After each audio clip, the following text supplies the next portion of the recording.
Hello everyone, welcome to 360 Tamil. இன்னைக்கு இந்த வீடியோல நம்ம எந்த படத்தோட எக்ஸ்பிளனேஷன் பத்தி பார்க்க போறோம்னா பாலிவுட்ல இந்த வருஷம் வெளியான பிளடி இஷ்க் அப்படின்ற படத்தை பத்தி தான் பார்க்க போறோம். இது ஒரு பக்காவான ஹாரர் த்ரில்லர் படம்னு சொல்லலாம். நீங்க எதிர்பார்க்காத நிறைய ட்விஸ்ட் அண்ட் டர்ன்ஸ்லாம் இந்த கதையில வரும். கண்டிப்பா இந்த படம் உங்க எல்லாருக்குமே பிடிக்கும் நம்புறேன். விக்ரம் பட்டன் ஒரு டைரக்டர் இருக்காரு, நிறைய ஹாரர் படம்லாம் எடுத்திருக்காரு. அவர் தான் இந்த படத்தையும் டைரக்ட் பண்ணிருக்காரு. இந்த படத்தோட ஃபுல் எக்ஸ்பிளனேஷனுக்குள்ள போறதுக்கு முன்னாடி இந்த வீடியோக்கு ஒரு லைக் போடுங்க. அது மூலியமா இந்த வீடியோ இன்னும் நிறைய பேர்கிட்ட கொண்டு போய் சேர்க்கப்படும். இப்ப டைம் வேஸ்ட் பண்ணாம நம்ம நேரடியா எக்ஸ்பிளனேஷனுக்குள்ள போயிடலாம். படத்தோட ஸ்டார்டிங் சீனே நம்ம ஹீரோயினை காட்டுறாங்க. இவங்க பேரு நேகா அப்படின்றது. இப்ப தண்ணியில இவங்க தத்தளிச்சுட்டு இருக்கிறத நமக்கு காட்டுறாங்க. எப்படி தண்ணிக்குள்ள விழுந்தாங்க அப்படின்றதுலாம் நமக்கு தெரியல. இங்கதான் பிளடி இஷ்க்னு படத்தோட டைட்டில போடுறாங்க. இப்ப நேகாவை பதட்டமா ஹாஸ்பிட்டலுக்கு கூட்டு போற மாதிரி நமக்கு காட்டுறாங்க. ஒரு வாரத்துல நேகாவும் நார்மல் நிலைமைக்கு வந்துடுறாங்க. நேகாவோட ஹஸ்பண்ட் பேரு ரோமேஷ் அப்படின்றது. இப்ப ரோமேஷும் டாக்டர் கிட்ட பேசுறதுக்காக வந்திருக்காரு. இந்த ஆக்சிடென்ட்ல உங்க ஒய்ஃப்க்கு நடந்த எல்லா விஷயமும் மறந்து போயிருச்சு, திரும்பி அவங்களுக்கு ஞாபகம் வரதுக்கு கொஞ்ச நாள் ஆகும், நீங்க பத்திரமா பாத்துக்கோங்க அப்படின்ற மாதிரி டாக்டர் சொல்லிட்டாரு. ஒய்ஃபுக்கு இவர் தான் ஹஸ்பண்ட்ன்றது கூட சுத்தமா தெரியல. ஹீரோவும் டாக்டர் சொன்னதை பத்தி சொல்லிட்டாரு. சீக்கிரமே இது எல்லாம் சரியாயிடும் அப்படின்ற மாதிரி சொல்லிட்டாரு. இவங்களுமே சரின்ற மாதிரி ஏத்துக்கிறாங்க. இப்ப ஹாஸ்பிட்டலை விட்டு வீட்டுக்கு கிளம்புறதுக்காக தயாராயிட்டு இருக்காங்க. ஹாஸ்பிட்டல் வாசல்ல வச்சு ஹீரோயின் ஒரு சின்ன பையனை பாக்குறாங்க. அந்த சின்ன பையனை பார்த்து சிரிச்சு விளையாடிட்டு இருக்காங்க. திடீர்னு பார்த்தா அந்த சின்ன பையன் பேய் மாதிரி தெரியறான். போன வாட்டி தப்பிச்சிட்ட, இதுக்கப்புறம் தப்பிக்க மாட்டேன் அப்படின்ற மாதிரி பேய் மாதிரி பேசுறான். இதை பாக்குறவங்க பயங்கரமா ஷாக் ஆயிடுறாங்க. அதுக்கப்புறம் ஹஸ்பண்ட் கூட இங்க இருந்து கிளம்புறாங்க. ஹஸ்பண்ட் இருக்காரு பாத்தீங்களா, ஹெலிகாப்டர்ல ஒரு தீவை நோக்கி தான் இவங்களை கூட்டு வந்துட்டு இருக்காரு. தீவுல இருக்க அந்த வீட்டுல தான் நம்ம இருக்க போறோமா அப்படின்ற மாதிரி கேக்குறாங்க. ஆமா, அதுதான் நம்மளோட வீடு, உனக்கு பார்த்தோன்னா கொஞ்சம் ஞாபகம் வந்துருச்சுன்னு நினைக்கிறேன், நல்ல விஷயம் தான் அப்படின்ற மாதிரி சொல்லிட்டாரு. இப்ப அந்த தீவுக்கு வந்துடுறாங்க. கதவு லாக்ல இருக்கு, நான் கீ எடுத்துட்டு வந்துடுறேன் அப்படின்ற மாதிரி ஹஸ்பண்ட் கிளம்பிடுறாரு. இவங்க மட்டும் தான் தனியா அந்த இடத்துல நின்றுட்டு இருக்காங்க. அப்ப அமானுஷ்யமா சில பொருள்லாம் விழுது. அதை பாக்குற இவங்க பயப்படுறாங்க. அதே மாதிரி ஜன்னல்ல கெட் அவுட் அப்படின்ற மாதிரி போட்டிருக்கு. என்ன கெட் அவுட்னு போட்டிருக்கு அப்படின்ற மாதிரி இவங்க ஷாக்கிங்கா பார்த்துட்டு இருக்காங்க. இவங்க பார்த்துட்டு இருக்கும் போதே கரெக்டா ஹஸ்பண்ட் வந்துடுறாரு. என்னாச்சு அப்படின்ற மாதிரி கேட்கிறாரு. அதெல்லாம் ஒன்னும் இல்லை அப்படின்ற மாதிரி இவங்க சமாளிக்கிறாங்க. இப்ப ரெண்டு பேருமே பேசிக்கிட்டே வீட்டுக்குள்ள நுழையிறாங்க. இவங்களோட திங்ஸ் எல்லாமே பேக் பண்ண மாதிரி இருக்கு. ஏன் பேக் பண்ணி இருக்கு, ரெனோவேஷன் ஒர்க் போதா அப்படின்ற மாதிரி ஹீரோயின் கேக்குறாங்க. கிடையாது, கொரோனா காலத்துல என்னோட பிசினஸ் ரொம்ப டவுன் ஆயிடுச்சு, நீ ஒரு ஐடியா கொடுத்தல, அதை தான் செயல்படுத்த போறேன்னு சொல்லிட்டு. என்ன ஐடியா கொடுத்தேன் அப்படின்ற மாதிரி இவங்க புரியாம கேக்குறாங்க.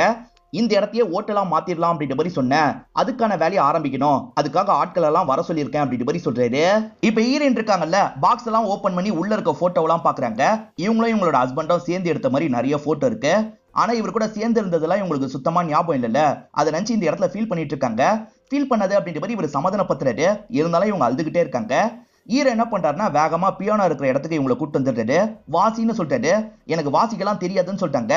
நீ வாசின்னு சொல்றேன்ல, உன்னால முடியும் அப்படின்ற மாதிரி சொல்லிட்டாரு. சரி ட்ரை பண்றேன் அப்படின்ற மாதிரி இவங்களும் வாசிக்க ஆரம்பிக்கிறாங்க.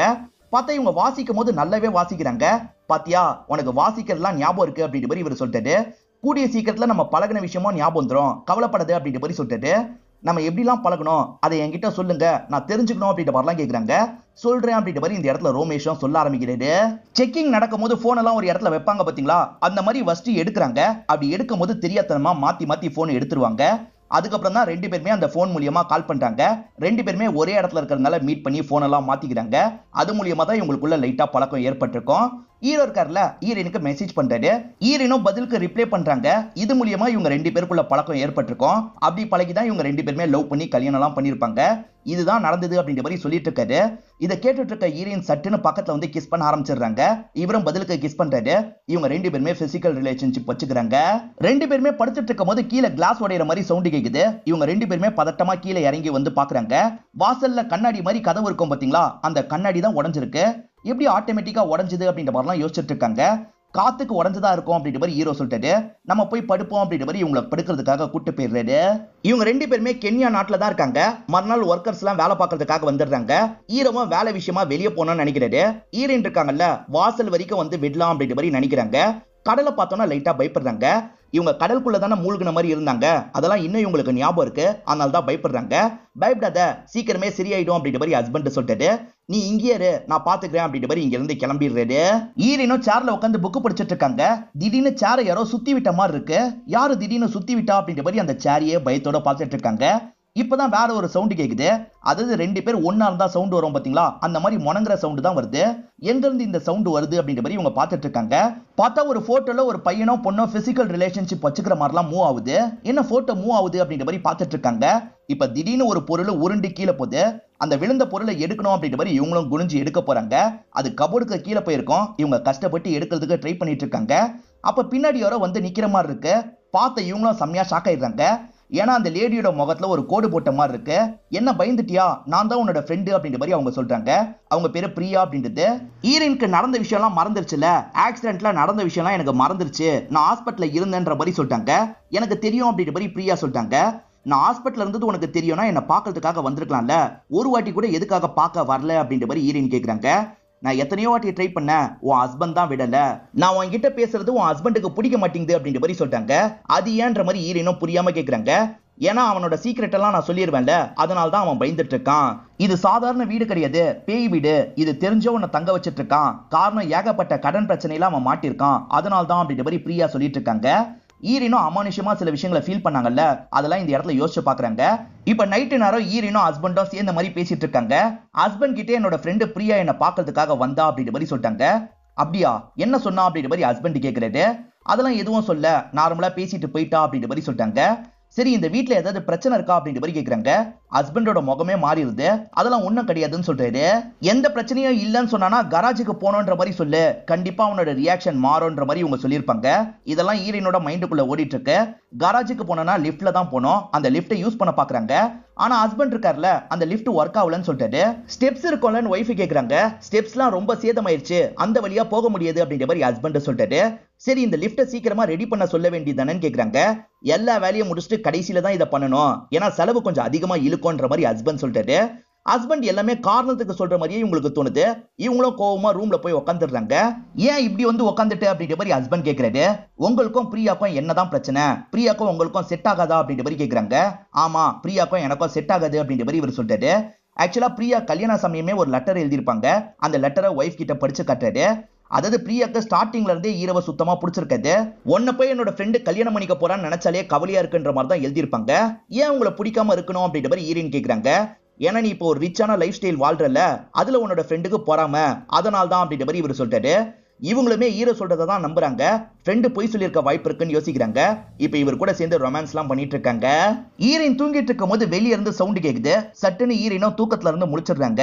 என்ன சவுண்ட் பாப்போன்ற மாதிரி இவங்களும் வெளியே வந்து பாக்குறாங்க. பார்த்தா லிஃப்ட் இருக்கு பாத்தீங்களா, ஆட்டோமேட்டிக்கா மூவ் ஆயிட்டு இருக்கு. என்ன ஆட்டோமேட்டிக்கா மூவ் ஆகுது அப்படின்ற மாதிரி யோசிக்கிறாங்க. ஹஸ்பண்ட் ரிப்பேர்னு சொல்லியிருப்பாரு, அப்புறம் எப்படி மூவ் ஆகுது அப்படின்ற மாதிரி ஒரு டவுட்டும் வருது. சரி, லிஃப்ட் மூலியமா கீழே போய் பார்ப்போம் அப்படின்ற மாதிரி இவங்களும் உள்ள வந்து கீழே போக ஆரம்பிக்கிறாங்க. அந்த கராஜுக்கு போறதுக்கு ஒரு வழி இருக்கும் பாத்தீங்களா, அந்த வழியை பூட்டெல்லாம் போட்டு லாக் பண்ண மாதிரி இருக்கு. என்ன பூட்டெல்லாம் போட்டு லாக் பண்ணிருக்கு அப்படின்ற மாதிரி இவங்க யோசிச்சுட்டு இருக்காங்க. லாக்கை ஓபன் பண்ண முடியல, ஓட்ட வழியா கண்ணை வச்சு பார்ப்போன்ற மாதிரி இவங்க பார்த்துட்டு இருக்காங்க. அப்படி பார்த்துட்டு இருக்கும் போது சட்டுன்னு யாரோ பின்னாடி கை வச்ச மாதிரி இருக்கு. அதாவது ஏதோ ஒரு பேய் கை வச்ச மாதிரி இருக்கு. இவங்க ஷாக்கிங்கா திரும்பி பாக்குறாங்க. அந்த இடத்துல பார்த்தா யாரையும் காணோம். அந்த பகுதியில ஒரு கார்டு விழுந்திருக்கிறத பாக்குறாங்க. என்ன கார்டுன்னு பக்கத்துல வந்து எடுத்து பாக்குறாங்க. போலீஸ் டிபார்ட்மெண்ட்ல இருக்க ஒரு நபரோட கார்டை தான் இருக்கும். இவரை போய் பார்த்தா என்ன அப்படின்ற மாதிரிலாம் யோசிக்கிறாங்க. காலையில ஹஸ்பண்ட் கிளம்பிடுறாரு. இவங்களுமே ஒர்க்கர் கிட்ட சொல்லிட்டு வெளியே கிளம்பலாம் அப்படின்ற மாதிரி வெளியே வராங்க. தண்ணி வழியா தானே டிராவல் பண்ணோம், இவங்களுக்கு பயமா இருக்கு. தண்ணியை பார்க்கும் போதெல்லாம் இவங்க தண்ணிக்குள்ள மூழ்கிட்டு இருந்தாங்க பாத்தீங்களா, அந்த விஷயம் தான் ஞாபகம் வருது. இதனால இவங்களும் கொஞ்சம் அப்செட் ஆன மாதிரி வேகமா இவங்க ரூமை நோக்கி ஓடி வராங்க. அந்த இடத்துல பார்த்தா இவங்க ஃப்ரெண்டு பிரியா உட்காந்து இருக்கா. நீ எப்ப வந்தன்ற மாதிரி கேக்குறாங்க. ரோமேஷ் கிட்ட நான் சொன்ன மாதிரி பேசி பாத்தியா அப்படின்ற மாதிரி பிரியா கேக்குறாங்க. ரோமேஷும் நானும் சேர்ந்து இருக்கிறதுல உனக்கு பொறாம, அதனால தான் இந்த மாதிரிலாம் பண்ணிட்டு இருக்க, எதுனாலும் நாங்க பாத்துக்கிறோம், கிளம்பு அப்படின்ற மாதிரி ஈரின் கோவமா சொல்றாங்க. இப்ப இந்த பிரியாவும் கிளம்புறதுக்காக நடக்கிறாங்க. ஈரின் கையில இருக்க அந்த கார்டை பார்த்திருப்பாங்க. இன்ஸ்பெக்டருக்கு கால் பண்ணலாம் நினைச்ச போல இன்ஸ்பெக்டர் கிட்ட கேட்டுப்பாரு, யாரு உண்மை சொல்றா யாரு பொய் சொல்றான்னு உனக்கு தெரியும் அப்படின்ற மாதிரி பிரியா சொல்றாங்க. இது இன்ஸ்பெக்டருக்கும் இதை பத்தி எல்லாம் தெரியுமா அப்படின்ற மாதிரி ஈரின் கேக்குறாங்க. பேசிப்பாரு, உனக்கே உண்மைலாம் புரியும்ன்ற மாதிரி பிரியாவும் இங்க இருந்து கிளம்ப ஆரம்பிக்கிறாங்க. இப்ப ஈரின் இருக்காங்கல்ல, இன்ஸ்பெக்டருக்கு கால் பண்ணி இந்த இடத்துக்கு வர வைக்கிறாங்க. ஈரினுக்கு எல்லாமே மறந்து போயிடுச்சுல, அதை பத்தி சொல்றாங்க. எந்த சூழ்நிலையில இந்த கார்டை எனக்கு தந்தீங்க, அதை பத்தி கொஞ்சம் சொல்லுங்க அப்படின்ற மாதிரி கேக்குறாங்க. இவரும் இந்த இடத்துல சில விஷயங்களை சொல்ல ஆரம்பிக்கிறாரு. ஆக்சுவலா ரோமேஷோட அப்பா இருக்காரு பாத்தீங்களா, போட் எடுத்துட்டு நைட்டு நேரம் டிராவல் பண்றதுக்காக போயிருப்பாரு. அப்ப சர்க்கியூட்ல ஃபெயிலியர் ஏற்பட்டிருக்கும். அந்த போட் எரிஞ்சு அப்பா இறந்து போயிருப்பாரு. அந்த கேஸை இந்த இன்ஸ்பெக்டர் தான் விசாரணை பண்ணிருப்பாரு. அந்த விசாரணையில இன்ஸ்பெக்டருக்கு ஒரு விஷயம் தெரிய வந்திருக்கும். ரோமேஷோட கோட் அந்த போட்ல கிடைச்சிருக்கும். அதனால அப்பா ஆக்சிடென்ட்ல இறந்திருக்க வாய்ப்பு இல்ல, ரோமேஷ் தான் கொண்டிருக்க வாய்ப்பு இருக்குன்ற மாதிரி இன்ஸ்பெக்டர் இவங்க கிட்ட சொல்லியிருப்பாரு. இப்ப இவங்களோட முகத்துல இருக்க ஒரு காயத்தை மென்ஷன் பண்றாரு. உங்க ஹஸ்பண்ட் அடிச்சுதான் இந்த காயம் உங்களுக்கு ஏற்பட்டது அப்படின்ற மாதிரி சொல்லிட்டாரு. இவங்களும் அந்த காயத்தெல்லாம் தொட்டு பாக்குறாங்க. இங்கதான் நடந்த விஷயத்தை இவர் சொல்ல ஆரம்பிக்கிறாரு. இப்ப பாஸ்ட்ல நடந்த விஷயத்தை நமக்கு காட்டுறாங்க. உங்க ஹஸ்பண்ட் தான் அப்பாவை கொன்னாருன்ற மாதிரி இன்ஸ்பெக்டர் சொல்லிட்டு போனார்ல, நீங்க தான் உங்க அப்பாவை கொன்னீங்களா அப்படின்ற மாதிரி இவங்க கேட்டிருப்பாங்க. யாராவது சொந்த அப்பாவை கொல்லுவாங்களா? நான் எப்படி கொல்லுவேன்? அது ஆக்சிடென்ட் தான் அப்படின்ற மாதிரி ஒய்ஃபி கிட்ட சொல்லிட்டு இருக்காரு. ஆக்சிடென்டா இருந்தா எதுக்காக அந்த கராஜை க்ளோஸ் பண்ணியே வச்சிருக்கீங்க? நான் அந்த கராஜுக்குள்ள போய் பார்க்கணும் அப்படின்ற மாதிரி இவங்க சொல்றாங்க. ஆனா அதுக்கு ஹஸ்பண்ட் அலோவ் பண்ண மாட்டாரு. ரெண்டு பேருக்கும் அந்த இடத்துல சண்டை ஏற்பட்டிருக்கும். அதுலதான் ஒய்ஃபோட நெத்தியில காயம் பட்டிருக்கும். அதே சமயம் அப்பதான் கார்டு கீழே விழுந்திருக்கும். அந்த கார்டு தான் பிரசன்ட்ல பாத்திருப்பாங்க. என் ஹஸ்பண்ட் தப்பு பண்ணிருக்காருன்னா எதுக்காக ஆக்ஷன் எடுக்கலன்ற மாதிரி இவங்க கேக்குறாங்க. உங்க ஹஸ்பண்ட் தப்பு பண்ணதான் நான் நினைக்கிறேன். ஆனா சாலிடான எவிடன்ஸ் கிடைக்கல. அதனாலதான் எதுவுமே பண்ண முடியாம போயிருச்சுன்னு சொல்லிட்டாரு. நான் வரேன்ற மாதிரி இங்க இருந்து கிளம்பிடுறாரு. இப்ப ஃப்ரெண்ட் இருக்காங்கல்ல, நான் சொன்னதை இப்பயாவது நம்புறியா அப்படின்ற மாதிரிலாம் சொல்லிட்டு இருக்காங்க. இப்ப ஈரனும் பழைய விஷயத்தெல்லாம் யோசிச்சு எப்படியாவது ஞாபகத்துக்கு கொண்டு வரணும்னு நினைக்கிறாங்க. அந்த பியானோவை பிளே பண்ணிக்கிட்டே பழைய விஷயங்கள் எல்லாம் யோசிச்சு பாக்குறாங்க. சில வார்த்தைகள் மட்டும் இவங்களுக்கு தோண ஆரம்பிக்குது. அந்த வார்த்தை எல்லாத்தையும் இவங்க கலெக்ட் பண்ண ஆரம்பிக்கிறாங்க. அந்த வார்த்தை டார்க் நைட் அப்படின்ற மாதிரி தான் வருது. டார்க் நைட் அப்படின்ற மாதிரி ஒரு புக்கு இவங்க கிட்ட இருக்கும். இப்ப அந்த புக்கை இவங்க செக் பண்றாங்க. அப்படி செக் பண்ணும் போதுதான் இவங்க யாருக்கோ செக் எழுதி கொடுத்திருக்கிறது தெரிய வருது. இந்த நபரை போய் மீட் பண்ணி பேசினா என்ன அப்படின்ற மாதிரிலாம் யோசிக்க ஆரம்பிக்கிறாங்க. ஹஸ்பண்ட் மேல இப்ப டவுட் இருக்குல்ல, அதனால கொஞ்சம் அப்செட் ஆகி இவங்க உட்காந்து இருக்காங்க. நைட்டு நேரம் ஹஸ்பண்டும் வந்துடுறாரு. ஏன் அப்செட்டா உட்காந்து இருக்க? திரும்பியும் பிரியா வந்து பேசி உன்னோட மனசை மாத்திட்டாளா அப்படின்ற மாதிரி கேட்கிறது. ஏன் பிரியா என்னோட மனசை மாத்தணும்? அப்ப நான் என்ன தெளிவில்லாதவளா? எனக்கு எல்லாமே தெரியும் அப்படின்ற மாதிரி இவங்க கோவமாலாம் பேசுறாங்க. நான் நார்மலா தான் கேட்டேன், எதுக்கு இவ்வளவு கோவப்படுற அப்படின்ற மாதிரி இவர் பேசுறாரு. ஆனா இவங்களுக்கு ஹஸ்பண்ட் கிட்ட பேசுறதுக்கு ஒரு மாறு இருக்கு. அதனால வேகமா பாத்ரூம்க்கு வந்து கதவை சாத்திக்கிறாங்க. ஏன் இந்த மாதிரிலாம் நடந்துக்கிறா அப்படின்ற மாதிரி ஹஸ்பண்டோ ஃபீல் பண்றாரு. ஈரின் ஒருத்தருக்கு செக் எழுதி தந்திருக்காங்கல்ல, அந்த நபரை மீட் பண்ணோம் அப்படின்ற மாதிரி முடிவு பண்ணிடுறாங்க. இப்பயுமே ஈரினுக்கு கடலை பார்க்கும் போது பயமா தான் இருக்கு. பயத்தை மீறி எப்படியாவது போனோம்னு யோசிக்கிறாங்க. இப்ப போட்டு மூலியமா கரைக்கு வந்துடுறாங்க. அங்க ஒரு கார் பிடிச்சி இவங்க டிராவல் பண்ண ஆரம்பிக்கிறாங்க. இப்ப பார்க்க வந்த நபரை ஒரு இடத்துல வச்சு மீட் பண்றாங்க. அவரை பொறுத்த வரைக்கும் பேய் ஓட்டுற வேலை தான் பார்த்துட்டு இருக்காரு. நான் உங்களுக்கு காசு தந்திருக்கேன், எதனால அப்படின்ற மாதிரி ஈரின் கேக்குறாங்க. ஏன்னா உங்க வீட்டுக்கு பேய் ஓட்டுறதுக்காக நான் வந்தேன்ற மாதிரி இவர் சொல்லிட்டாரு. இவரும் இவரோட அசிஸ்டன்ட்டோ சேர்ந்து தான் வந்திருப்பாங்க. அந்த ஃபுட்டேஜை நீங்களே பாருங்க அப்படின்ற மாதிரி அந்த ஃபுட்டேஜை இவங்க கிட்ட காட்ட ஆரம்பிக்கிறாரு. நமக்கு விஷுவலா நடந்த விஷயத்த காட்டுறாங்க. பேய் இருக்கு வாங்கன்ற மாதிரி சொல்லியிருப்பாங்க. இவங்க ரெண்டு பேருமே அந்த இடத்துக்கு வந்திருப்பாங்க. தேடி பார்த்ததுல இவங்க வீட்டை சேராத ஒரு செயின் கிடைச்சிருக்கும். இந்த செயினுக்கும் அந்த பேய்க்கும் சம்பந்தம் இருக்கு போல அப்படின்ற மாதிரி அந்த லேடி சொல்லிட்டாங்க. பேயோட பவரை பாதியாக்குறதுக்கு ஒரு வழி இருக்குன்னு சொல்லிட்டாங்க.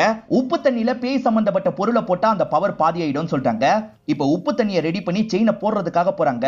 அதுக்குள்ள செயின் இருக்குல்ல, காத்துல அடிச்சுட்டு போது. இவங்களும் பிடிக்கணும்ன்ற மாதிரி பின்னாடியே ஓடிட்டு இருக்காங்க.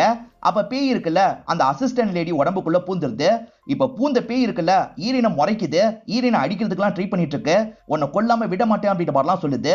அதுக்கப்புறம் கஷ்டப்பட்டு கண்ட்ரோல் பண்ணிருப்பாங்க. அந்த பொண்ணு பேய் பிடிச்ச மாதிரிலாம் கத்துனால அதை பாக்குற ஈரின் செம்மையா ஷாக் ஆயிடுறாங்க. இப்ப அந்த பொண்ணெல்லாம் ஓகே தானே அப்படின்ற மாதிரி கேக்குறாங்க. இப்ப அந்த பொண்ணு சரியா தான் இருக்கா, ஆனா நீங்க அந்த வீட்டுல இருக்கிறது சரி கிடையாது. அந்த வீட்டுல ரொம்பவே மோசமான தீய சக்தி இருக்கு. உடனே அந்த வீட்டை விட்டு கிளம்புங்க அப்படின்ற மாதிரிலாம் சொல்லிட்டாரு. ஆனா ஹஸ்பண்டை பொறுத்த வரைக்கும் ஏகப்பட்ட கடன் ப்ராப்ளம் இருக்கு. இந்த வீட்டை விட்டு இவங்க வேற எங்கேயும் போக முடியாது. வேற வழி இல்லாம இவங்க சோகமா இந்த வீட்டுக்கு வந்துட்டு இருக்காங்க. நைட்டு ரெண்டு பேருமே தூங்கிட்டு இருக்கும் போது ஈரின் மட்டும் கண் முழிச்சிடுறாங்க. அந்த நபர் ஒரு ஐடியா கொடுத்திருப்பாரு. அதை செயல்படுத்துறதுக்காக தான் முழிச்சிருக்காங்க. கேமரால பேய் தெரியும், எங்கெல்லாம் உங்களுக்கு டவுட் இருக்கோ அங்கெல்லாம் கேமராவை செட் பண்ணுங்கன்னு சொல்லியிருப்பாரு. இவங்களும் கேமராவை அந்த லிஃப்ட்டுக்கு பக்கத்துல செட் பண்ணிடுறாங்க. இவங்களும் லிஃப்ட் மேல வர மாதிரி பட்டனை பிரஸ் பண்ணிடுறாங்க. இப்ப கேமரால பேய் தெரியுதான்னு பாக்குறாங்க. ஒரு ஸ்டேஜ்ல பேய் தெரியுது. இப்ப பேய் வேற ஒரு இடத்துக்கு போகுது. அது எங்க போது பார்க்கணும் அப்படின்ற மாதிரி இவங்க பின்னாடியே வந்துட்டு இருக்காங்க. அந்த பேய் சோஃபால வச்சு யாரு கூடயோ ஒன்னா இருக்க மாதிரிலாம் இவங்களுக்கு வீடியோல தெரியுது. அதெல்லாம் பார்த்து இவங்க ஷாக் ஆயிட்டு இருக்காங்க. இப்ப பேய் திரும்பி கீழே இறங்கி போயிருது. இவங்க கீழே எங்க போச்சுன்னு பாக்குறதுக்காக வந்துகிட்டே இருக்காங்க. அப்ப பேய் சட்டுன்னு இவங்களை அடிச்சிருது. இவங்க கீழே விழுந்துடுறாங்க. கையில இருக்க கேமராவும் கபோர்டு கடியில போயிருது. இப்ப கீழே விழுந்த கேமராவை எடுக்கணும் அப்படின்ற மாதிரி இவங்களும் கையை விட்டு எடுக்கிறதுக்கு ட்ரை பண்ணிட்டு இருக்காங்க. கேமரா கையில மாட்டுது. அதே மாதிரி ஒரு பென்ட்ரைவும் கையில மாட்டுது. என்ன பென்ட்ரைவ் போட்டு பார்க்கணும் அப்படின்ற மாதிரி இவங்களும் போட்டு பார்க்க ஆரம்பிக்கிறாங்க. இந்த வீட்டுல ஏதாவது பிரச்சனை இருக்கான்னு கேட்டிருப்பாங்க. ஹஸ்பண்ட் எந்த பிரச்சனையும் இல்லைன்னு சொல்லியிருப்பாரு. ஆனா இவரே பேயை எக்ஸ்பீரியன்ஸ் பண்ணியிருப்பாரு. ஆக்சுவலா ஒரு சாமியாருக்கு அனுப்புறதுக்காக வீடியோ மாதிரிலாம் எடுத்திருக்காரு.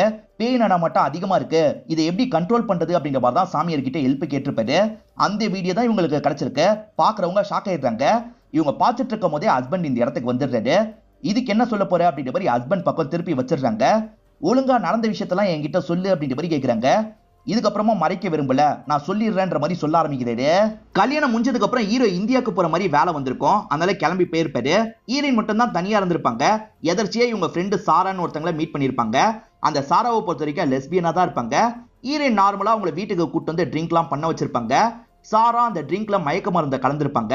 மயக்கத்துல இருந்த ஈரின் கூட சாரா ஒண்ணா இருந்திருப்பாங்க. அத வீடியோ மாதிரியும் எடுத்து வச்சிருப்பாங்க. இந்த வீடியோ வெளியே வந்தா உன் ஒய்ஃபோட லைஃபே காலி, ஒழுங்கா எனக்கு காசு தான்ற மாதிரி ஈரவை மிரட்டி இருப்பாங்க. ரொம்ப காசு கேட்பாங்க. ஈரவே கஷ்டத்துல இருக்கிறதுனால அவ்வளவு காசு இல்லைன்னு சொல்லியிருப்பாரு. நான் வீடியோவை வெளியிட்டுருவேன் அப்படின்ற மாதிரிலாம் மிரட்டி இருப்பாங்க.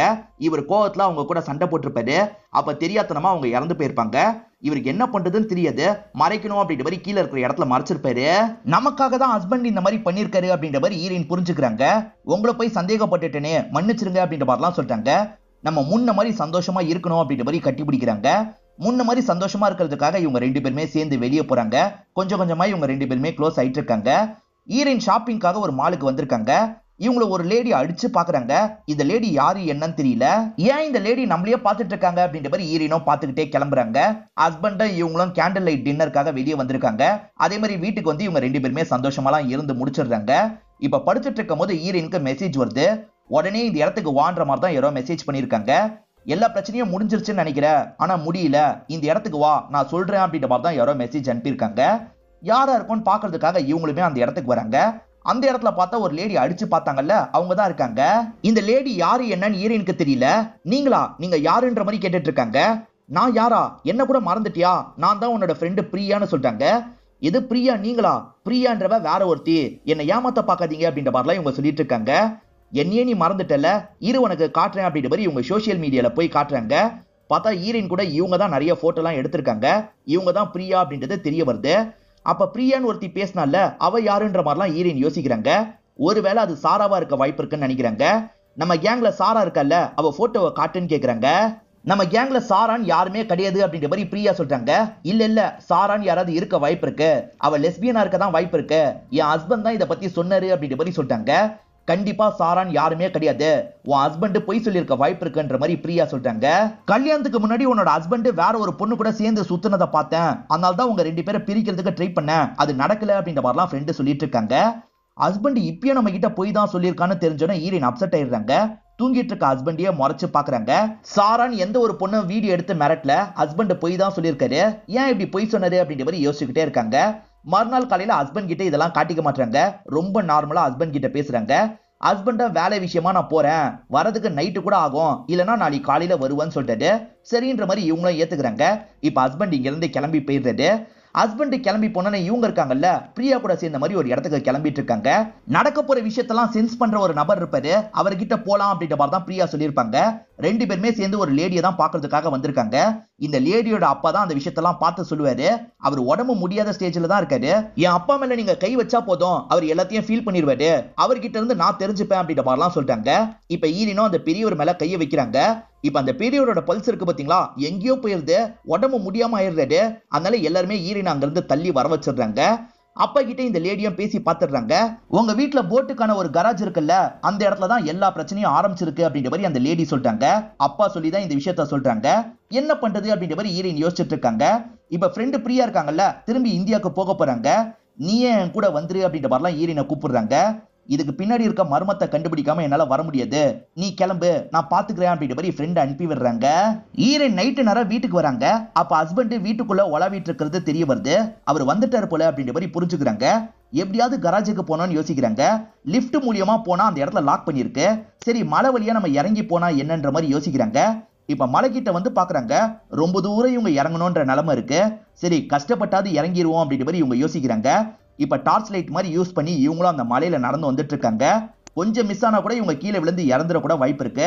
கஷ்டப்பட்டு இவங்களும் பொறுமையா வந்துட்டு இருக்காங்க. பலக மாதிரி வலி இருக்கு, அந்த வலியை நோக்கி இவங்க எகிரி குதிக்கிறாங்க. யார கூடமா ஸ்லிப் ஆகி கீழே விழுந்துடுறாங்க. கையில எல்லாம் பயங்கரமா அடிபட்டுருது.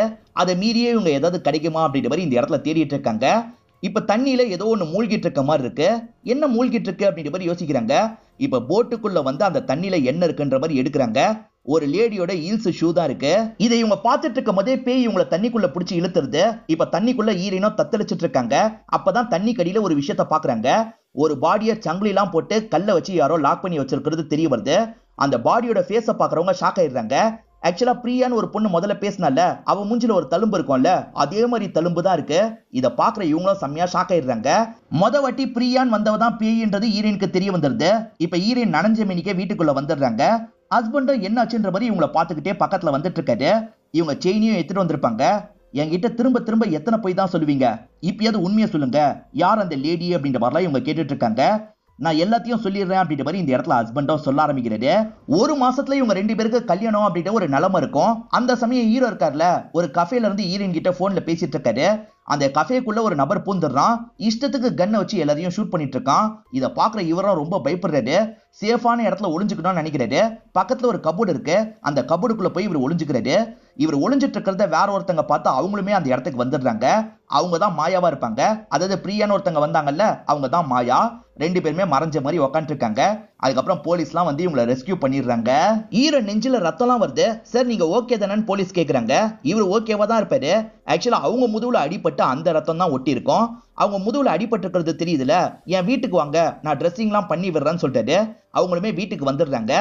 இவரும் முதுகுல பட்ட காயத்துக்கு ட்ரெஸ்ஸிங்லாம் பண்ணி விட்டுட்டு இருக்காரு. அப்பதான் மாயாவும் இவரோட வீட்டுல இருக்க ஒரு போட்டோவை பாக்குறாங்க. அப்பாவும் இவரும் சேர்ந்து எடுத்த மாதிரி தான் அந்த போட்டோ இருக்கும். இவர் உங்க அப்பாவான்னு மாயா கேக்குறாங்க. இவரும் ஆமான்னு சொல்லிட்டாரு. மாயா கொஞ்சம் ட்ரிங்க்ஸ் பண்ணா நல்லா இருக்கும், ட்ரிங்க்ஸ் எடுத்துட்டு வரீங்களான்னு கேக்குறாங்க. இருங்க எடுத்துட்டு வரேன் அப்படின்ற மாதிரி இவரும் வெளியே எடுக்கிறதுக்காக வந்துடுறாரு. இப்ப எடுத்தவரு பெட்ரூம்குள்ள நுழையிறாரு. பார்த்தா இவங்க காணாம போயிடுறாங்க. அதுக்குள்ள எங்க போனாங்கன்னு யோசிக்கிறாரு. வேற ஒரு நாள் ஹீரோ நடந்து போயிட்டு இருக்கும் போது மாயா இருக்காங்க பாத்தீங்களா, கார்ல இவருக்கு பக்கத்துல வந்து நிக்கிறாங்க. அன்னைக்கு என்ன சொல்லாம கொள்ளாம போயிட்டீங்கன்னு கேக்குறாரு. சும்மா தான் அப்படின்ற மாதிரி சொல்லிட்டாங்க. இப்ப கார்ல ஏத்தி இவர் கூட டிராவல் பண்ணிட்டு இருக்காங்க. இவங்க கொஞ்சம் ஸ்பீடா வந்திருப்பாங்க. இதெல்லாம் வேற ரெண்டு பசங்க கவனிச்சிருப்பாங்க. அந்த ரெண்டு பசங்க ரேஸ் வச்சுக்கலாமான்னு கேக்குறாங்க. அதுக்கு என்ன வச்சுக்கலாம் அப்படின்ற மாதிரி மாயாவும் சொல்றாங்க. இவர் வேணான்னு சொல்லிட்டாரு. ஆனா மாயா கேட்க மாட்டாங்க. அந்த பசங்களுக்கு ஈக்குவலா ஸ்பீடா போயிட்டு இருக்காங்க. எங்க நிறுத்துங்கன்னு பயப்படுறாரு. ஒரு ஸ்டேஜ்ல அந்த பசங்களை ஜெயிச்சதுக்கு அப்புறம் தான் இவங்க காரை நிறுத்துறாங்க. ஏங்க இந்த மாதிரிலாம் பண்ணீங்க, என் உயிர் போயிருந்ததுன்னா என்ன பண்ணிருப்பீங்க அப்படின்ற மாதிரிலாம் இவர் கோவப்படுறாரு. பயத்துல இவரோட நெஞ்செல்லாம் பயங்கரமா துடிச்சிட்டு இருக்கு. அதை தொட்டு பாக்குறாங்க. உனக்கு பயம் வந்த மாதிரியே எனக்கும் பயம்லாம் வந்தது, தொட்டு பாரு அப்படின்ற மாதிரி இவங்களும் தொடலாம் வச்சிட்டு இருக்காங்க. ரெண்டு பேருக்குள்ளேயும் நெருக்கம் உண்டாவுது. ஒரு ஸ்டேஜ்ல ரெண்டு பேருமே இந்த இடத்துல கிஸ் பண்ணிக்க ஆரம்பிக்கிறாங்க. இவரும் கிஸ் பண்ணது தப்புன்ற மாதிரி விலகி போறாரு. ஏன்னா ஹீரோயினை சீட் பண்ற மாதிரி ஆயிருதுல, அதனால விலகி தான் போறாரு. ஆனா இவங்க தொடர்ச்சியா இவரை மீட் பண்றதுக்காக வராங்க. அப்படிதான் இவங்க ரெண்டு பேருக்குள்ளேயும் பிசிக்கல் ரிலேஷன்ஷிப்லாம் ஏற்பட்டது. ஒரு நாள் ஹீரோ வீட்டுக்கு வரும்போது அப்பா வீட்டுல இருக்காரு. அப்பா பிசினஸ் விஷயமா வெளிநாட்டிலேயே தான் அலைஞ்சிட்டு இருப்பாரு. அப்பாவை ரொம்ப வருஷம் கழிச்சு பார்த்ததுனால ஹீரோவும் சந்தோஷப்படுறாரு. ரெண்டு பேருமே கட்டிலாம் பிடிச்சுக்கிறாங்க. அப்ப அப்பா உடம்புல இருந்து லேடிஸ் பர்ஃபியூம் ஸ்மெல் வருது. என்னப்பா லேடிஸ் பர்ஃபியூம் ஸ்மெல் வருதுன்னு கேக்குறாரு. உங்ககிட்ட இருந்து எதையும் மறைக்க முடியாது போலியே அப்படின்ற மாதிரி அப்பா சொல்லிட்டாரு. மாயா இறங்கி வான்ற மாதிரி கூப்பிடுறாரு. பார்த்தா மாயா மாடியில இருந்து இறங்கி வந்துட்டு இருக்காங்க. மாயா தான் என்னோட புது கேர்ள் ஃப்ரெண்ட் அப்படின்ற மாதிரி சொல்லிட்டாரு. இதை கேட்கிற ஹீரோ செம்மையா ஷாக் ஆயிடுறாரு. அப்பாவும் மாயாவும் ஒரு வருஷத்துக்கு மேல பழகிட்டு இருந்திருக்காங்க. இருந்தாலுமே மாயா இவர் கூட ஒன்னா இருந்திருக்காங்க. அதனால இவர் செம்மையா டென்ஷன் ஆயிடுறாரு. ரூம்ல கொஞ்சம் அப்செட்டா உட்காந்து இருக்காரு. அப்ப மாயா பேசுறதுக்காக ரூம்குள்ள நுழையிறாங்க. கோவப்பட்ட இவர் இருக்காரு பாத்தீங்களா, கழுத்தை நெரிக்கிறாரு. எதுக்காக இந்த மாதிரி ஒரு காரியத்தை பண்ணன்னு கேக்குறாரு. உன் அப்பாவை நான் லவ் பண்ணிலாம் கல்யாணம் பண்ணிக்கல, பணத்துக்காக மட்டும் தான் கல்யாணம் பண்ணிக்கிட்டேன். உன் அப்பாக்கு முன்னாடி ஒன்ன பார்த்திருந்தேன்னா நான் ஒன்னதான் லவ் பண்ணிருப்பேன் அப்படின்ற மாதிரி சொல்றாங்க. இதை கேட்கிற இவர் கோவப்படுறாரு. நீ எப்படி பட்ட வேண்டதை என்னோட அப்பா கிட்ட சொல்ல போறேன் அப்படின்ற மாதிரி சொல்லிட்டாரு. சொன்னேன்னு வச்சுக்கோயேன், நீ என் கூட ஒன்னா இருந்தல, அதை பத்திலாம் நீ கல்யாணம் பண்ணிக்க போற பொண்ணு கிட்ட சொல்லுவேன். அதுக்கப்புறம் கல்யாணமே நின்றோம், அப்ப என்ன பண்ணுவ அப்படின்ற மாதிரிலாம் மிரட்டிட்டு இருக்காங்க. சரி இதுக்கப்புறம் எதுவுமே நடக்காம நம்ம விலகி இருப்போன்ற மாதிரி இவர் யோசிக்கிறாரு. அப்பா கூட சேர்ந்து சாப்பிட்டுட்டு இருக்கும் போது அவங்க இருக்காங்கல்ல, அடி வலிக்கா இவரோட காலை சுரண்டிக்கிட்டே இருக்காங்க. இவருக்கும் ரொம்ப ஒரு மாதிரி எம்பாரசிங்கா இருக்கு. அதே மாதிரி ரூம்ல இருக்கும் போது இவங்களும் ரூம்க்கு வந்து ஒன்னாலாம் இருக்காங்க. இவரால எதுவுமே பண்ண முடியல. அப்பா கிட்ட இந்த விஷயத்த மறைக்க வேணாம், சொல்லிடலாம்னு நினைக்கிறாரு. அப்பாவும் என்னடா அப்செட்டா இருக்குன்னு கேக்குறாரு. இவரும் தயங்கி அந்த விஷயத்த சொல்லிட்டு இருக்காரு. இதை கேட்கிற அப்பா பயங்கரமா ஷாக் ஆகுறாரு. அவளை ஏதாவது பண்ணணும் அப்படின்ற மாதிரிலாம் கோவப்பட்டு இருக்காரு. அப்பன்னு பார்த்து பின்னாடி இருந்த அப்பாவை யாரோ அடிச்சிடுறாங்க. அப்பா அதே இடத்துல இறந்து போயிடுறாரு. அடிச்சது மாயாவோட வேலையா தான் இருக்கும். எதுக்காக இந்த மாதிரி பண்ண அப்படின்ற மாதிரி இவர் கோவப்படுறாரு. எல்லாத்துக்கும் நீ தான் காரணம், சொல்லக்கூடாதுன்னு சொன்னல, எதுக்காக சொன்ன அப்படின்ற மாதிரிலாம் இவங்க கேக்குறாங்க. உன் அப்பாவோட பாடியை டிஸ்போஸ் பண்ணிட்டு நம்ம ரெண்டு பேருமே சந்தோஷமா இருப்போம், இந்த கல்யாணத்தை நிறுத்திடு அப்படின்ற மாதிரிலாம் கிண்டலா சொல்றாங்க. கோவத்துல இவரும் அவங்கள போட்டு அடிச்சிட்டு இருக்காரு. அப்ப தெரியாதனமா இவர் தள்ளி விட்டதுல அவங்க கதவெல்லாம் உடச்சிட்டு வெளியே போய் விழுறாங்க. அப்படி கண்ணாடியை உடச்சிட்டு போய் விழுந்தாங்கல்ல, அதனாலதான் அவங்க இறந்திருப்பாங்க. இவர் வேணும்ட்டே இப்படி பண்ணிருக்க மாட்டாரு. இப்ப ரெண்டு பாடியை எப்படி மறைக்கிறது அப்படின்ற மாதிரிலாம் யோசிச்சுட்டு இருக்காரு. இவங்களை இதே இடத்துல நம்ம லாக் பண்ணி வச்சிருவோம், அதே மாதிரி அப்பா ஆக்சிடென்ட்ல இறந்து போனாருன்ற மாதிரி கொண்டு வந்துருவோம் அப்படின்ற மாதிரி யோசிக்கிறாரு. அப்பாவோட பாடியை ஒரு போட்ல போட்டு எடுத்துட்டு போயிடுறாரு. அங்க பெரிய போட்லாம் இருக்கும் பாத்தீங்களா, அதுல ஒரு போட்ல அப்பாவை கொண்டு வந்துடுறாரு. அந்த போட்டு எரியிற மாதிரி செட் பண்ணிட்டு அங்க இருந்து கிளம்பி இருப்பாரு. இவர் கிளம்பி போயிட்டு இருக்கும் போதுதான் கோட்டை மிஸ் பண்ணிட்டோம் அப்படின்றது இவருக்கு தெரிய வருது. சரி அதை எப்படியாவது சமாளிச்சுப்போம் அப்படின்ற மாதிரி திரும்பி இடத்துக்கு வந்துடுறாரு. இப்ப போட்டோட கயிறு இருக்கு பாத்தீங்களா, அதை கட்டிட்டு இருக்காரு. அப்பன்னு பார்த்து தண்ணிக்குள்ள இருந்து அவங்களோட பேய் வருது. இவர் அட்டாக் பண்றதுக்கு ட்ரை பண்ணுது. என்ன அதுக்குள்ள பேயா வந்துட்டா அப்படின்ற மாதிரி இவரும் ஷாக் ஆகுறாரு. ஹீரோயின் ஸ்டார்டிங் தண்ணிக்குள்ள இருந்ததுக்கு காரணம் என்ன தெரியுமா? ஆக்சுவலா ஹீரோவை சந்தேகப்படுற மாதிரி போலீஸ் பேசிட்டு போனார்ல, இவங்களும் கராஜ் ரூமை இவர் க்ளோஸ்லயே வச்சிருக்காரு, போய் பார்க்கணும்ன்ற மாதிரி போயிருப்பாங்க. அப்ப பேய் அட்டாக் பண்ணிருக்கோம், அதனால தான் தண்ணியில மூழ்கி இருப்பாங்க. ஹஸ்பண்ட் தான் காப்பாத்தி ஹாஸ்பிட்டலுக்கு கூட்டு போயிருப்பாரு. அமானுஷ்யமா இங்க நடக்க ஆரம்பிச்சோன்னா இவரை இந்த இடத்த காலி பண்ணிட்டு போலான்னு நினைச்சிருப்பாரு. ஆனா இவர் தான் ஏகப்பட்ட கடன்ல இருக்காருல்ல, இந்த இடத்த விட்டு எங்கேயும் போக முடியாத நிலைமையில தான் இருக்காரு. உண்மையில இதுதான் நடந்தது, புரிஞ்சுக்கோ அப்படின்ற மாதிரிலாம் சொல்லிட்டாரு. இருந்தாலும் இவர் சீட் பண்ணிட்டார்ல, அதை நினைச்சு ஹீரோயின் கோவப்படுறாங்க. இதுவாது உண்மையா இல்ல இதுவும் பொய்யான்ற மாதிரி டவுட்டா கேக்குறாங்க. இதை ப்ரூவ் பண்றதுக்கு சில ஆதாரம் வச்சிருக்காரு போல. இரு எடுத்துட்டு வரேன் அப்படின்ற மாதிரி ரூம்குள்ள போறாரு. அப்படி ரூம்குள்ள போனவர் திடீர்னு கத்துறாரு. என்னாச்சு ஏதாச்சுன்னு ஹீரோயினும் ரூம்குள்ள ஓடி வராங்க. பேய் அட்டாக் பண்ணி இவரோட வயிற்றுல எதையோ சொருவி வச்சிருக்கு. மாயா தான் இதுக்கு காரணம், நீ இங்க இருந்து கிளம்பிரு அப்படின்ற மாதிரி சொல்லிட்டு, உன்னை இப்படி விட்டுட்டு நான் போக மாட்டேன் அப்படின்ற மாதிரி ஹீரோயின் சொல்லிட்டாங்க. இப்ப அந்த பேய் இருக்கு பாத்தீங்களா, இவங்க இருக்கிற இடத்த நோக்கி வருது. அதை பாக்குற இவங்க 2 பேருமே பயங்கரமா ஷாக் ஆயிட்டு இருக்காங்க. இப்பதான் அந்த பொண்ணு சொன்னது இவங்களுக்கு ஞாபகம் வருது. பேயை கண்ட்ரோல் பண்ணனா உப்பு தண்ணியை யூஸ் பண்ணணும்னு சொன்னாங்க பாத்தீங்களா, அதுதான் மைண்டுக்குள்ள ஓடிட்டு இருக்கு. பேய் கூட சேர்ந்த மாதிரி அந்த செயினும் வந்துட்டு இருக்கு. அந்த செயினை எடுத்து எப்படியாவது உப்பு தண்ணியில போட்டணும்னு ஹீரோயின் யோசிக்கிறாங்க. இப்ப சட்டுன்னு ஒரு கேப்ல அந்த செயினை எடுத்துட்டு ஓட ஆரம்பிக்கிறாங்க. கிச்சனுக்கு வந்து கதவெல்லாம் அடைச்சுக்கிறாங்க. இப்ப உப்பு தண்ணியில அந்த செயினை போட்டுறாங்க. அந்த செயினை போட்டோன்னா பேயால இவங்களுக்கு பக்கத்துல வர முடியல. அந்த இடத்துக்கு போறதுக்கான சாவி ஹஸ்பண்ட் இவ்வளவு நாள் மறைச்சுதான் வச்சிருப்பாரு. இப்ப அந்த சாவி எடுத்து அந்த வழியை ஓபன்லாம் பண்ணிட்டு இருக்காரு. அதே சமயம் இவங்க ஒரு இடத்துல அந்த பவுல வச்சாங்கல்ல, பேய் அந்த பவுல தள்ளி உடைய வச்சிருது. அது மூலியமா பேய் திரும்பி ரிலீஸ் ஆயிருது. இப்ப ஹீரோயின் இந்த இடத்துல அட்டாக்லாம் பண்ணிட்டு இருக்கு. ஹீரோயின் இருக்காங்க பாத்தீங்களா, ஒரு லைட்டர் எடுத்துக்கிறாங்க. ஏற்கனவே அந்த இடத்துல கேஸ் எல்லாம் ஊத்தி வச்சிருப்பாங்க, கொளுத்தி விடுறாங்க. இப்ப பேய் பத்திட்டு எரிஞ்சிட்டு இருக்கு. ஹஸ்பண்ட் அந்த கதை ஓபன் பண்ணிட்டாரு அப்படின்றது ஹீரோயினுக்கு தெரியுது. ஹீரோயினும் வேகமா அந்த இடத்துக்கு ஓடிட்டு இருக்காங்க. இப்ப போட்டுக்குள்ள ஹஸ்பண்ட கஷ்டப்பட்டு தூக்கி போடுறாங்க. போட்டை ஸ்டார்ட் பண்ணிட்டு கிளம்பணும்னு நினைக்கிறாங்க. ஆனா போட்டு இப்பன்னு பார்த்து ஸ்டார்ட் ஆக மாட்டேங்குது. இந்த பேய் எரிஞ்சிட்டு இருக்கும் போதே இவங்களை அட்டாக் பண்ற மாதிரிலாம் வந்துட்டு இருக்கு. சட்டுன்னு போட்டு ஸ்டார்ட் ஆயிருது. ஹீரோயினும் இங்க இருந்து கிளம்ப ஆரம்பிக்கிறாங்க. எரிஞ்சிட்டு இருந்த பேய் இருக்குல்ல, தண்ணியில விழுந்துருது. ஆக மொத்தத்துல அந்த பேயோட கதை முடிஞ்சிருச்சு அப்படின்ற மாதிரி நமக்கு காட்டுறாங்க. இவங்க ஹஸ்பண்ட கூட்டு வந்து ஹாஸ்பிட்டல்ல சேர்த்து விட்டுருவாங்க. இப்ப டாக்டர்ஸ்லாம் சேர்ந்து ஹஸ்பண்ட காப்பாத்திடுறாங்க. இதுக்கப்புறம் எந்த பிரச்சனையும் இல்லாம நம்ம ஒன்னா இருக்கலாம்ன்ற மாதிரி சொல்லிட்டாரு. இதுக்கப்புறம் நம்ம ஒன்னா இருக்கிறது கரெக்ட் இல்ல, ஏன்னா லவ் பொறுத்த வரைக்கும் எந்த ஒளிவு மறைவும் இருக்கக்கூடாது. ஆனா உன் விஷயத்துல அப்படி இல்ல, சாரின்ற மாதிரி இங்க இருந்து கிளம்ப ஆரம்பிக்கிறாங்க. இவங்க போறாங்கன்னு நினைச்சு இவரும் ஃபீல் பண்ணிட்டு இருக்காரு. ஹீரோயினும் அழுதுகிட்டே தான் இங்க இருந்து கிளம்புறாங்க. இதோட நமக்கு இந்த படத்தை முடிச்சிடுறாங்க. இந்த படத்துல வந்த ட்விஸ்ட் அண்ட் டர்ன்ஸ்லாம் உங்களுக்கு பிடிச்சிருக்கும் நம்புறேன். இந்த வீடியோ உங்களுக்கு பிடிச்சிருந்ததுன்னா லைக் பண்ணுங்க, கமெண்ட் பண்ணுங்க, மறக்காம 360 தமிழ் சேனலை சப்ஸ்கிரைப் பண்ணுங்க. தொடர்ச்சியா இந்த மாதிரி வீடியோக்கள் வந்துகிட்டே தான் இருக்கும்.